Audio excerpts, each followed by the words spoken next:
Mas sempre assim, quando você tem um material que não é possível realizar a adesão, você faz de tudo que é possível, porque é melhor a adesão do que fazer uma cimentação tradicional com fosfato de zinco.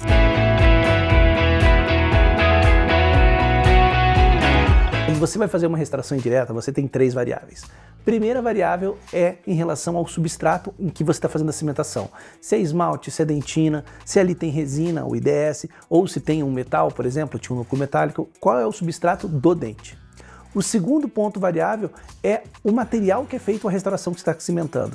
Então, se é de resina, se é zircônia, se é cerâmica, qual tipo de cerâmica que é? Por quê? Porque cada tipo de cerâmica tem um tipo de protocolo diferente, tem um tempo diferente de condicionamento ácido, tem uma concentração diferente de ácido, então também precisa entender isso para poder fazer o protocolo certo dessa peça. E você tem a terceira variável, que é a espessura da peça. A espessura dessa peça, por exemplo, vai definir se você vai precisar fazer o uso de um cimento fotoativado ou de um cimento dual. Então, dentro dessas 3 variáveis, você pode mudar completamente a técnica, o passo a passo que você vai ter que fazer a sua cimentação. Pode ser algo mais simples, só com o uso de um adesivo e um cimento fotoativado, ou pode se tornar algo extremamente mais complexo. Então é importante a gente entender as 3 variáveis para a gente definir certinho qual é a sequência desse protocolo para fazer a cimentação dessa peça. Então vamos lá, por exemplo, o material da sua restauração, o material restaurador. Se ela vai ser resina, se vai ser zircônia, se vai ser metal, se vai ser algum tipo de cerâmica. Então, por exemplo, se você tem uma peça que é feita de cerâmica, você vai ter que fazer o condicionamento com ácido fluorídrico. Agora, o condicionamento com esse ácido fluorídrico, ele vai variar tanto a concentração como o tempo de acordo com o tipo de cerâmica que você tem.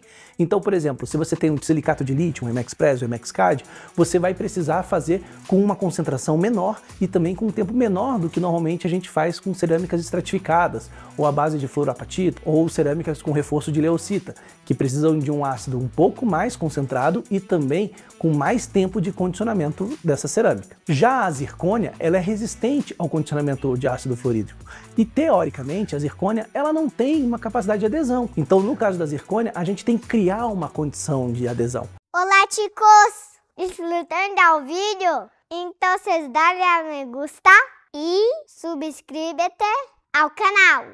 Isso é muito importante para que o canal cresça e podemos ter mais vídeos para ti. Assim que dale a me gusta e suscríbete já!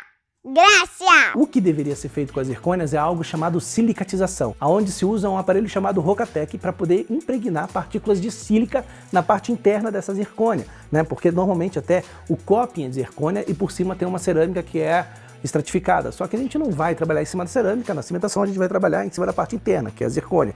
Então, com essas partículas de sílica ali impregnada, aí você consegue fazer a aplicação do silano e esse silano interagir com essa sílica para você ter adesão.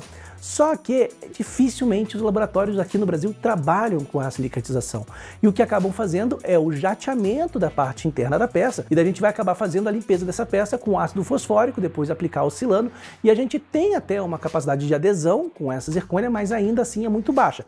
Mas sempre assim, quando você tem um material que não é possível realizar a adesão, você faz de tudo que é possível, porque é melhor a adesão do que fazer uma cimentação tradicional com fosfato de zinco. Então, da mesma maneira, o metal. Se você tiver um coping metálico, por exemplo, nesse caso eu tenho que fazer uma coroa metalocerâmica. Não vou entrar aqui o motivo pelo qual, mas você vai fazer uma coroa metalocerâmica.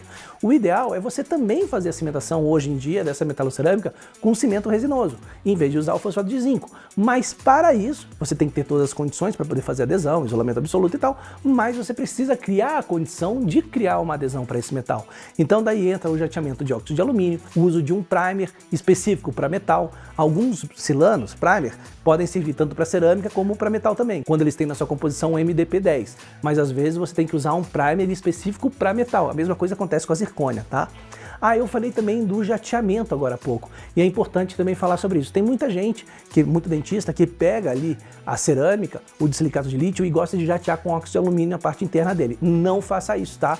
Cerâmica, isso tá até bem grande na bula, tá? Você não pode jatear a cerâmica, o de silicato de lítio, pode ser onley, coroa, faceta, não importa, com óxido de alumínio. Tem gente que faz isso quando tem que fazer recimentação. Não faça, porque isso gera microtrincas na sua cerâmica que vão levar ou a fraturas mais fáceis ou também a manchamento dessa cerâmica num período mais curto. Não faça jateamento de óxido de alumínio na cerâmica. Quando você faz o jateamento é com esferas de vidro, tá? Também tem 50 microns e tal, o laboratório está acostumado a fazer isso, o laboratório faz isso para você.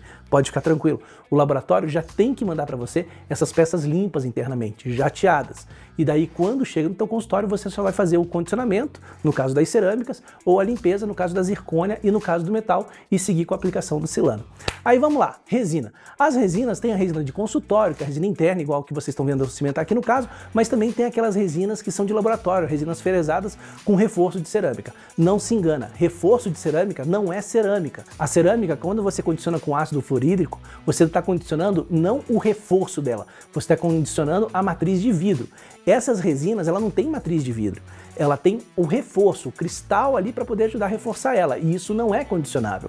Então a resina, mesmo de laboratório, ou qualquer tipo de outra de resina, você não condiciona com ácido fluorídrico, não adianta nada para isso. Nela sim você faz o jateamento com óxido de alumínio, aí óxido de alumínio perfeito, para depois fazer a limpeza dessa peça e aplicar o silano. Aí pode ser um silano específico para cerâmica que também serve para resina. Então se torna um processo um pouco mais simples. Isso é o impacto do material restaurador na sua cimentação. Agora, se você quiser saber um pouco mais sobre a influência da espessura dessa peça ou mesmo também do tipo de substrato nessa cimentação, é só você clicar num desses dois vídeos que tem aqui do YouTube e eu te vejo na próxima.